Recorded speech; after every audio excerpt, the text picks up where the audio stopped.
ಸ್ನೇಹಿತರೆ, dairy milk ಒಂದು ಸಣ್ಣ ಬದಲಾವಣೆಯಿಂದ ಕೋಟಿಗಟ್ಟಲೆ ಹಣ ಹೇಗೆ ಉಳಿಸ್ತು ಅಂತ ನಿಮ್ಗೆ ಗೊತ್ತಾ?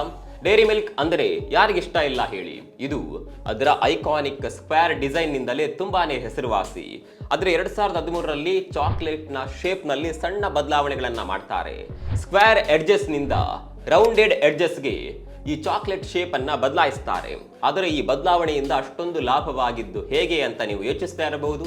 ಒಂದೇ ಒಂದು ಬದಲಾವಣೆಯಿಂದ 49 ಗ್ರಾಂ ಡೈರಿ ಮಿಲ್ಕ್ 45 ಗ್ರಾಂಗೆ ಇಳಿಯುತ್ತೆ. ಅಂದ್ರೆ 10% ಕಡಿಮೆ ತೂಕ ಬರುತ್ತೆ. ಆದರೆ ಇದರ ಬೆಲೆ ಮಾತ್ರ ಸೇಮ್. ಈ ಚಾಕ್ಲೇಟ್ನ ಶೇಪ್ ಇಟ್ಟು ಇನ್ನೇನು ಬದಲಾವಣೆ ಆಗಿಲ್ಲ. ಇದು ಸೇಮ್ ಓಲ್ಡ್ ರೆಸಿಪಿ. ಆದರೆ ಇದರ ಟೇಸ್ಟ್ ಹಿಂದಿಗಿಂತ ತುಂಬಾನೇ ಸಿಹಿ ಇತ್ತು. ಅಸಲಿಗೆ ಗ್ಯಾಸ್ಟ್ರೋಫಿಸಿಕ್ಸ್ ಪ್ರಕಾರ ರೌಂಡೆಡ್ ಶೇಪ್ ಇದ್ರೆ ಅದು ಫುಡ್ ಅನ್ನ ಸ್ವೀಟ್ ಆಗಿ ಮಾಡುತ್ತೆ. ಇದು ಒಂದು ಸಣ್ಣ ಬದಲಾವಣೆ ಎಷ್ಟು ದೊಡ್ಡ ಪರಿಣಾಮ ಬೀರಿ ದೊಡ್ಡ ಮಟ್ಟದ ವ್ಯತ್ಯಾಸ ಉಂಟು ಮಾಡುತ್ತೆ ಅನ್ನೋದಕ್ಕೆ ಈ ಬದಲಾವಣೆಯೇ ಸಾಕ್ಷಿ. ಈ ಒಂದು ಬದಲಾವಣೆಯಿಂದ ಡೈರಿ ಮಿಲ್ಕ್ ಕೋಟ್ಯಾಂತರ ಹಣವನ್ನ ಉಳಿಸ್ತಾ ಇದೆ.